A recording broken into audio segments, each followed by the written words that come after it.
हम लगातार बजट पर नजर बनाए हुए हैं, इस पर चर्चा भी करेंगे। कुछ मेहमान हमारे साथ जुड़ेंगे, उनसे आपका परिचय भी कराएंगे। लेकिन अभी आपको बड़ी खबर यह बता देते हैं कि मोदी सरकार का यह दूसरा अंतरिम बजट, यानी कि वोट ऑन अकाउंट। नजदीक में चुनाव है, उम्मीद यह रहती है कि सरकार इस अंतरिम बजट में कुछ लोक लुभावन घोषणा करे। लेकिन पिछली बार की तरह अगर आम आवाम की नजर से देखें तो उनकी उम्मीद टैक्स में छूट की रहती है और कई छूट रहती है। लेकिन उस उम्मीद पर कहीं ना कहीं ये वित्त मंत्री निर्मला सीतारमण का अंतरिम बजट भाषण खरा नहीं उतरा। वैसे तो इस बजट में काफी कुछ ऐसा है जिससे डायरेक्ट ना कहें लेकिन इनडायरेक्ट तौर पर आम आवाम को, गरीबों को, मध्यम वर्ग को और उद्योगपतियों के साथ साथ वैसे लोग जो स्टार्टअप की तैयारी में हैं या स्टार्टअप कर चुके हैं, उन सबके लिए कुछ ना कुछ कहीं ना कहीं है। अंतरिम बजट, वैसे तो पूरा बजट सरोकार नहीं होता है। सरकार का कार्यकाल पूरा होने तक सरकारी कामकाज कैसे चलता रहे उसमें कहीं कोई व्यवधान ना आए, इससे संबंधित यह अंतरिम बजट होना चाहिए। लेकिन इस बजट में वित्त मंत्री निर्मला सीतारमण ने काफी कुछ आगे की प्लानिंग की भी जानकारी साझा की है। तो इस प्लानिंग को समझने के लिए हम पहले सीधे चैंबर चलेंगे। चैंबर ऑफ कॉमर्स में हमारे सहयोगी प्रीतम मौजूद हैं और उनसे जानते हैं कि वहां किस तरह से इस बजट को देखा जा रहा है। जी प्रीतम। जी बिल्कुल दीपक, सही कहा आपने। अभी इस वक्त हम खड़े हैं बिहार चैम्बर ऑफ कॉमर्स में। जाहिर सी बात है कि जो बिहार के जो दिग्गज व्यापारी हैं, जो व्यापारिक प्रतिष्ठान हैं, उनसे जो जुड़े लोग हैं यहाँ पे बैठे हुए हैं। एक जो आप देख सकते हैं कि एक लंबी चौड़ी टीम यहाँ पे मौजूद है, बिजनेसमैन हैं। हम इनसे जानेंगे कि जो बजट है, इस बजट से आम जनता को कितनी राहत मिली है या कितनी राहत मिलने की उम्मीद है। सर, आज का जो बजट आपने देखा है, निर्मला सीतारमण ने पेश किया है, इस बजट से आपको कितनी राहत दिखती है? या एक प्रकार से एक बजट जो मनमोहन सिंह ने पेश किया था 91 में, जिससे पूरे भारत की तस्वीर और तकदीर बदल गई थी, ये बजट किस तरीके से होगा, आपको क्या लगता है? इस बजट है, ये तो इंटरिम बजट है। जी बिल्कुल। इलेक्शन भी होने वाला है, तो वास्तव में जो 23-24 में जो चीजें लागू की गई उसी को स्ट्रेंथ किया गया। और उन्होंने जो इम्पोर्टेंस दिया समूचे इकोनॉमिक को ओरिएंट करने का, वो उन्होंने स्पीच में दिया। उसके लिए फंड भी दिया। वो खुश हैं कि जीएसटी से अच्छी इनकम है, इनकम टैक्स से अच्छी इनकम है। बजट का स्केल भी उन्होंने बढ़ा दिया है इस साल।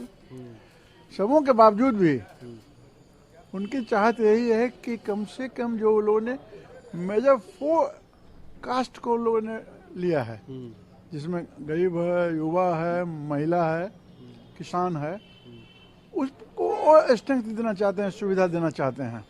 सर, मैं यहाँ पे आपको रोकना चाहूंगा। गरीब है, महिला है, निर्धन है, ये सब सही है। ऐसा तो नहीं कि मध्यम वर्ग का पैसा सरकार को जा रहा है और मध्यम वर्ग को उसके बदले में कुछ नहीं मिल रहा है, क्योंकि मध्यम वर्ग को सरकार ने टेकन फॉर ग्रांटेड ले लिया है कि ये तो वोट देगा ही मुझको, ये कहाँ जाएगा? वो देखें, वोट पर हम नहीं जाएंगे जी। हम भी चाहते हैं कि एक्चुअली बजट से आपको क्या बेनिफिट मिलने वाला है, समझ ना। तो जनरल 2 किस्म का होता है, एक तो पर्सनल और एक होता है समाज को मिला।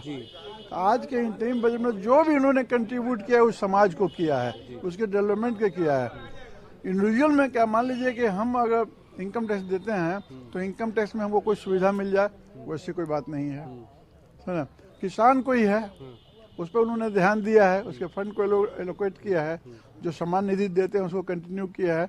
तो जो ये 4 सेक्टर जो है महिलाओं के बारे में, अब महिलाओं पे, किसान पे, गरीब पे, युवा पे, इसी पे उनका फोकस है।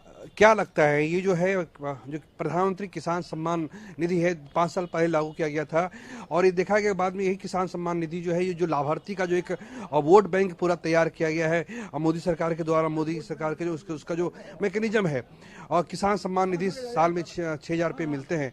इससे आगे क्या है, क्या बेटर कर सकते हैं? जो विनिर्माण का जो क्षेत्र है, नई नौकरी है, उसको लेकर क्या मानते हैं? क्या सरकार ने उस बारे में कुछ सोचा है क्या? नहीं, सरकार की सोच तो उसके बजट स्पीच में माननीय वित्त मंत्री के साफ साफ झलक रहा है। और आप अगर ये कहते हैं कि हम किसी के लिए करते हुए मेरा वोट बैंक बन जाता है, ये तो सबके लिए अपॉर्चुनिटी है। आप भी किसी के लिए कीजिए, वो आपके पक्ष में है। और नेचुरल है, कोई हमारे लिए करेगा तो हम तो उसके लिए ही करेंगे। किसी सरकार ने पहली बार किसान के सम्मान के लिए ऐसा सोचा तो सही।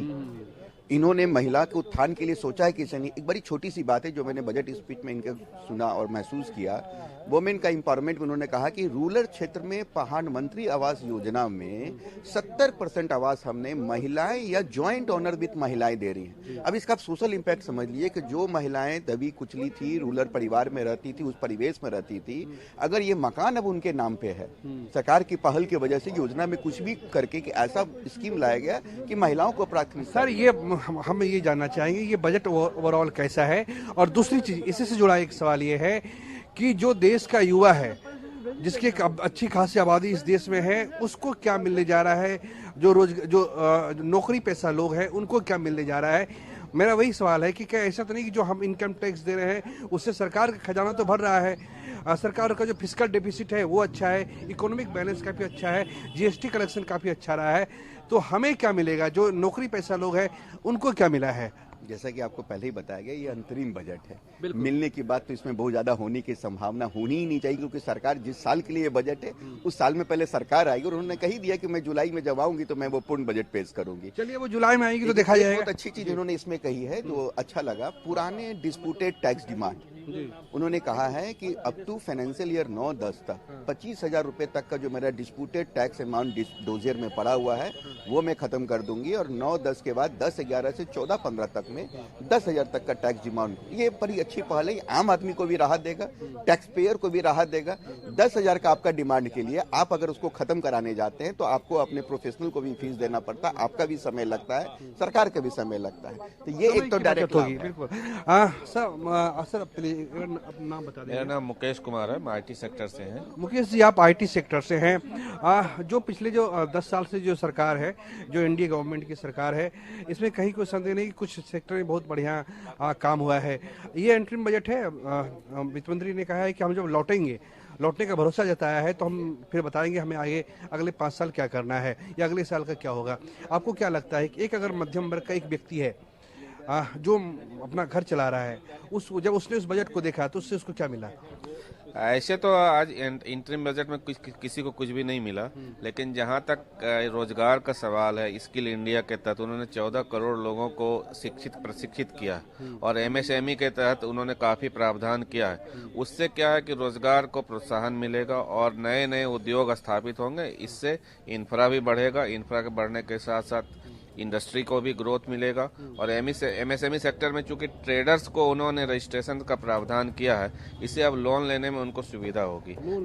ये उससे उनका रोजगार और रोजगार सृजन में उनको मदद मिलेगी। और साथ में आईआईएम, आईआईटी और एम्स का जो सेटअप। बिहार को कुछ मिला क्या आप लोग? बिहार को कुछ नहीं मिला, पहले भी कुछ नहीं मिला था और आगे भी उम्मीद करता हूँ कि शायद मिले तो अच्छा है, लेकिन अभी तक उम्मीद दिखता नहीं है कुछ। अभी तक उम्मीद नहीं दिखती है।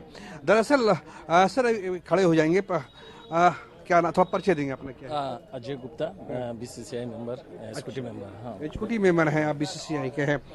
बिहार को तो बता दिया कि बिहार को कुछ नहीं मिला।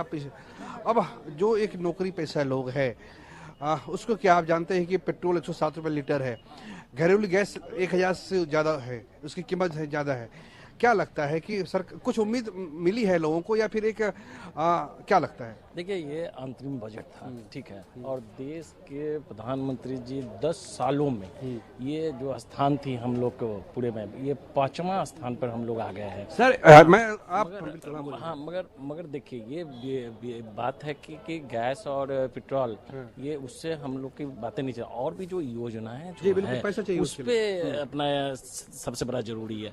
अब देख लीजिए अभी रेल पे काम किया गया है, ट्रांसपोर्ट पे काम किया गया है, विनिर्माण में काम किया है। अभी देखिए स्किल पे भी बात किया जाए तो उसमें भी काम हो रही है, युवाओं को ये चीज करने के लिए स्टार्टअप पे 1 साल के लिए और छूट दे दिया गया टैक्स पे। तो इसलिए ये बहुत अच्छी बजट थी और स्वागत योग्य बजट है। मगर जो जुलाई में जो बजट आएगी वो देश के आगे 2030 के लिए वो पहला स्थान के लिए देश का स्थान होगा यहाँ पे।